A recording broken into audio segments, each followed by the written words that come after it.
Good morning, YouTube. It's your boy, man, Flying Speaks back, man, for a little minute. So now, Chicago Sky's favorite prodigal daughter, I don't know if it was truly prodigal because she probably won't be back, Chennedy Carter, has been cited. And has been talking a little bit, asked some questions. I watched her play this little one-on-one against this YouTuber guy. I guess that's what he is. But at any rate, the issue I want to speak on is Chennedy Carter's situation. Whether or not, why she's not in the WNBA, probably, whether or not I agree with whether or not she should be in the WNBA, whether or not Chicago Sky should have taken her, etc. Subjects like that, man. And I'm going to try to speak from a couple of different perspectives, a couple of different angles, put it that way. So, as we know, Chennedy Carter, last season, spectacular player, showed her talent, was, 1A along with Angel Reese as the best players on the Chicago Sky last season. Clearly the best perimeter player on the team. Put up really good numbers. Started out, as a bench player. Worked her way into the starting lineup relatively easily. It was a no-brainer. For me and for my money, she's probably the most talented guard in the WNBA, in my opinion. If you look at just pure skills and talent, speed, all of those different things, athleticism, mid-range shot, not the best three-point shooter, but she didn't really need it. That's my opinion on that, offensively anyway. In defense, she's not a turnstile, but, I'm not looking at defense when I'm saying best in this instance. Normally I do. So at any rate, she was free agent. Chicago Sky decided not to make her an offer, not bring her back. And it appears that the whole rest of the WNBA did not as well. So what it looks like to me is a classic blackball situation where the league collectively decided, okay, we're not going to have this young lady as a part of our league, for whatever reason. And the reasons are probably obvious. What she was known for last season, as you all probably know, was the tap or the bump that was seen around the world in a game against the Indiana Fever. She got into it with Caitlin Clark. They were guarding one another. And what we see on camera was on one end of the floor, they're fighting for a rebound, something like that.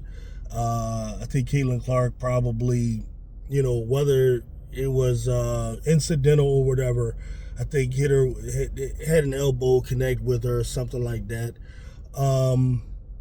I don't know, was it just the elbow?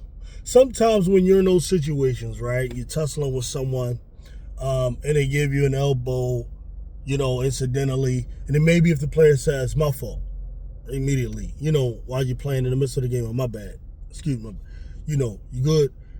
Maybe it's better. Maybe Caitlin Clark didn't do that. Caitlin Clark just kept playing. Don't be a punk. Be tough. I don't know. But whatever happened, it ticked Chennedy off. And when she goes down on the other end of the floor, she gives her a hip check. Okay? But done in a stupid way where it wasn't like even part of a play where you're sneakily doing it. Which, by the way, I think is something that's overly talked about. Like, a lot of Caitlin Clark fans, I find amongst them, and then you find a lot of people, period, who just don't play sports and stuff like that. They think it's really easy to just, within a game, find a way to get a shot in on somebody. I'm going to let you know, most players ain't smart enough to know how to do that. Most players really aren't. Especially an emotional player like a Chennedy Carter who's just going to react. You saw what happened. That's typically when someone is trying to get at you, like the way Chennedy bumped her. That's usually how it happens. It doesn't happen in these little ways where you think like a Chennedy Carter is sneakily trying to figure out how am I going to get a nail into Caitlin Clark's eye during a play. I mean, do it on purpose. Ew. It really doesn't happen like that. And only like a real evil person thinks that, that's the way it goes. It's really more of a reflection. There's something wrong with you that you think that. But anyway, Chennedy Carter bumps her. We know the story, okay? So it seems like they let her play the year out and then decided, okay, they didn't like kick her out the league right then last season. They kind of let it play out, and then it seems like they mutually all decided we're just not gonna sign her. All right. Now listen. So Chennedy Carter's recently talked about it, and she basically put it in so many words like, I mean, it was just a tap. What's the big deal? Now look. On one hand, one perspective, when you're thinking from the mind of just players playing a sport, it was just a tap. You're talking about the mind of a player just playing a sport. If you're out there outside just playing, it is. Caitlin Clark has actually been hit harder, has fallen harder. So is Chennedy Carter. So it's practically every player in the WNBA, NBA, and so on. Just from a standpoint of like hitting someone, tapping, it was really nothing, honestly, for elite athletes. Okay, if we're going to be honest. But it was bad for a number of reasons. Number one, it wasn't a basketball play, right?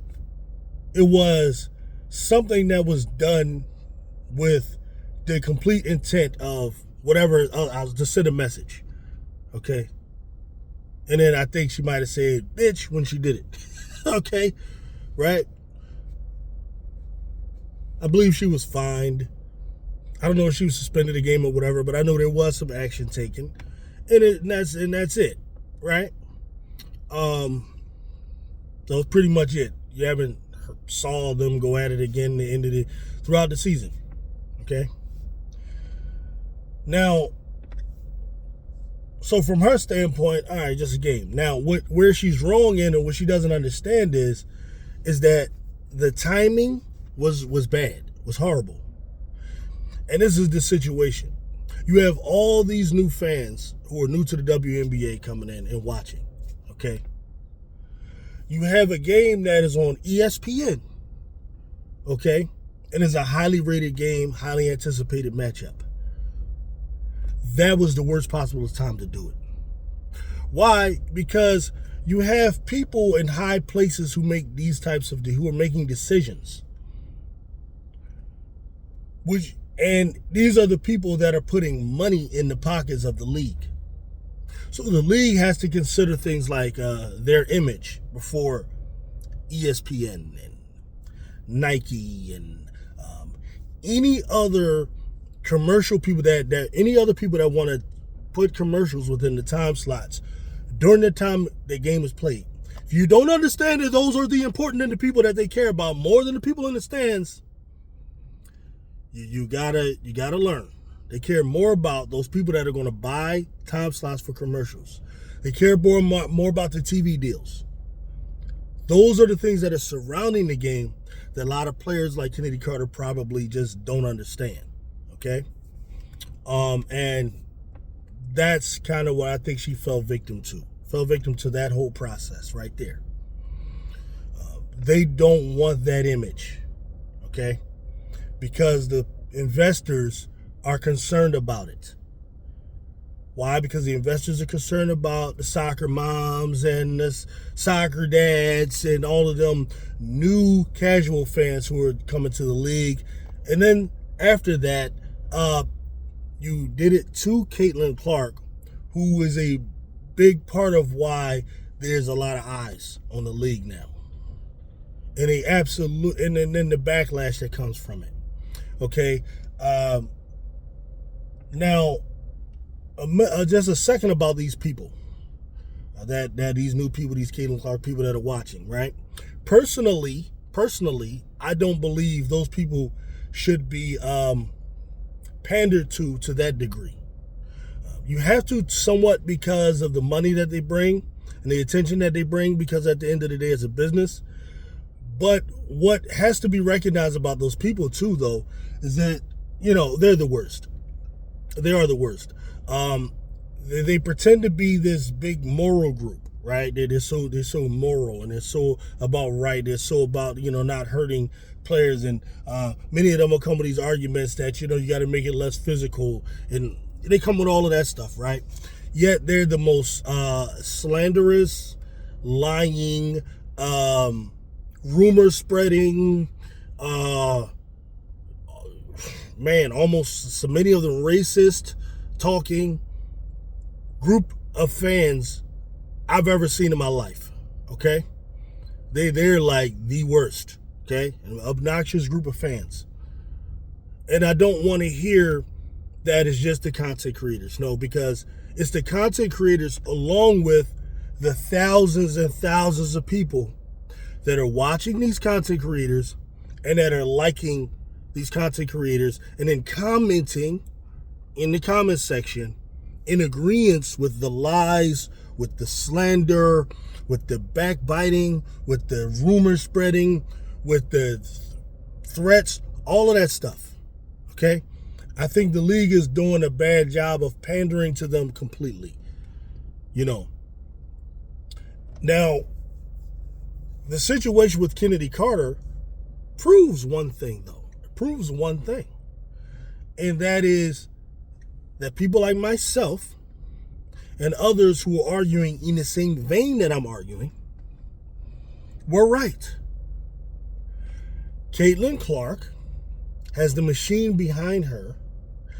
Caitlin Clark is basically going to be put in a type of bubble wrap and treated like this precious vase, okay, that is worth millions, that if you touch it, if you cause it to shatter or break it, if you blow upon it, you will be dealt with.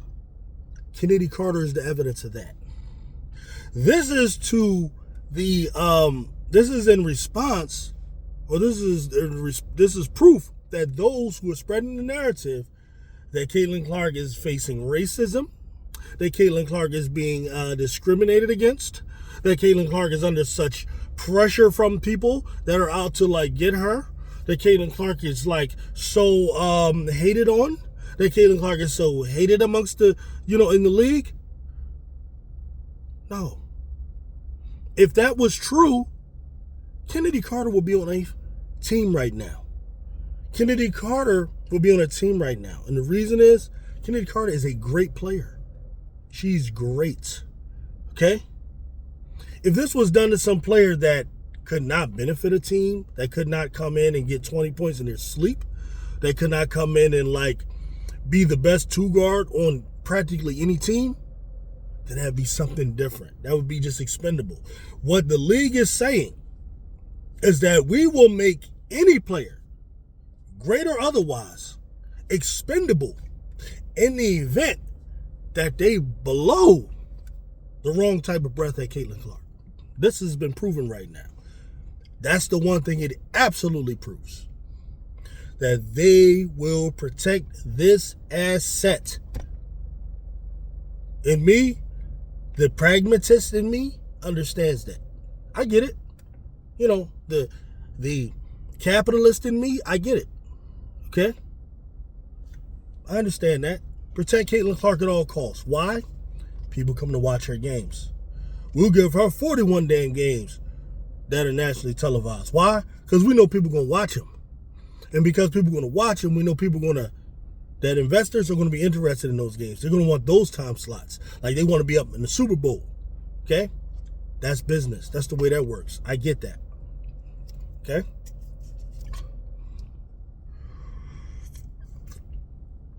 Now, the Chicago Sky specifically. Personally, if I'm the Chicago Sky, I would have brought Chennedy Carter back.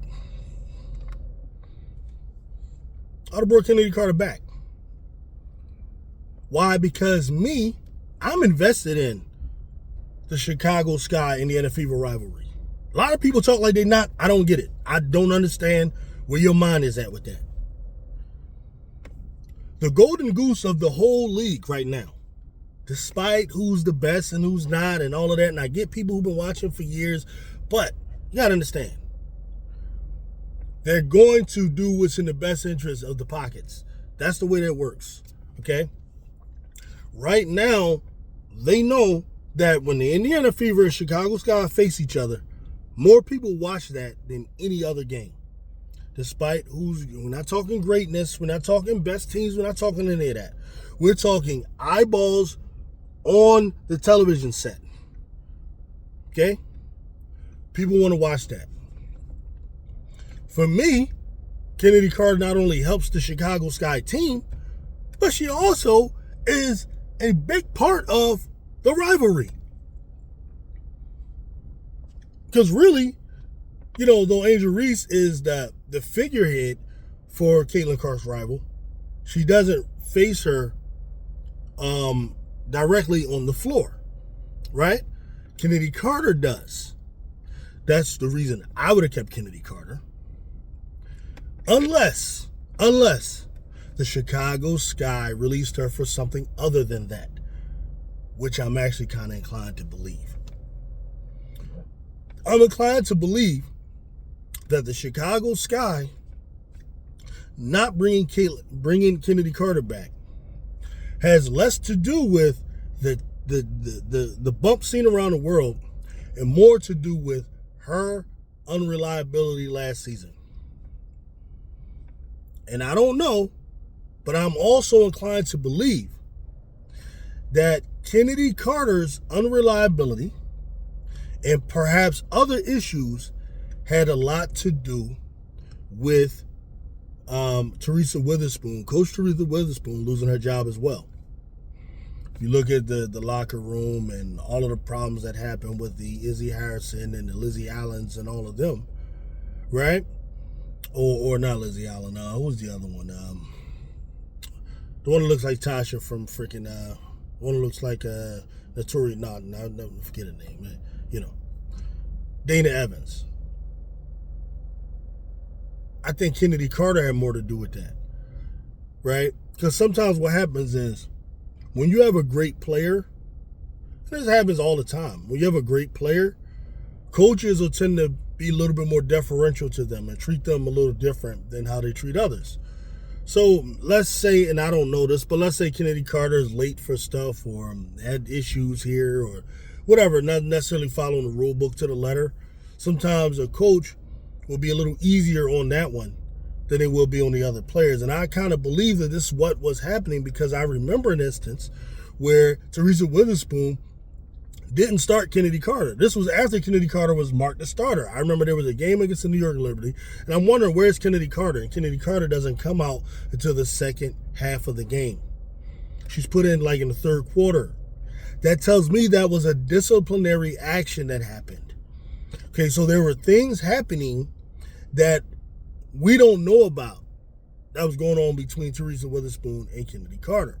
Sometimes these situations can later blow up into other things, and it may get to the boss, the coach's boss, the general manager, and the general manager then may be looking at the situation, and he could be having veterans complain to him and all of that, and then he just came to not liking the way Teresa Witherspoon was running the team and didn't like the culture.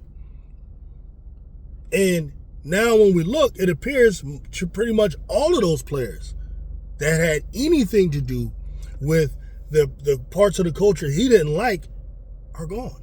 So not only is Chennedy gone, Lizzie, Dana,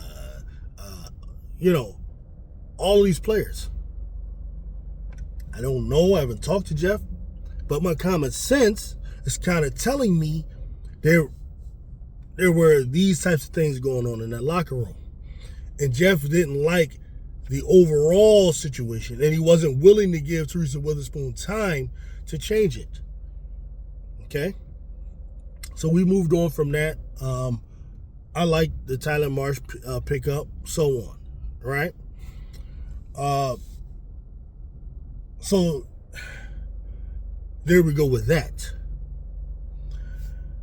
Now, as far as Chennedy Carter in the future, I don't know whether or not, if it's a true blackballing, which I think it is, she may not ever come back, you know.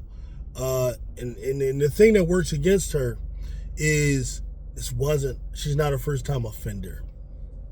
You know, we're talking about a player that was, I believe, suspended from the league before when she was with, I think, the Sparks, right? Or Atlanta, one of those teams, you know. And this was her second chance here with Teresa Witherspoon in the Chicago Sky. And then she may have messed that up, you know. So, you know, I want to see Chennedy Carter and come back because it's one of my favorite players to watch. I think she brings more to the game than she hurts it. But these people, man, they look at things differently. And what you gonna say? What can you do? So those are my thoughts on the situation, man. Y'all let me know how y'all feel, man. Peace.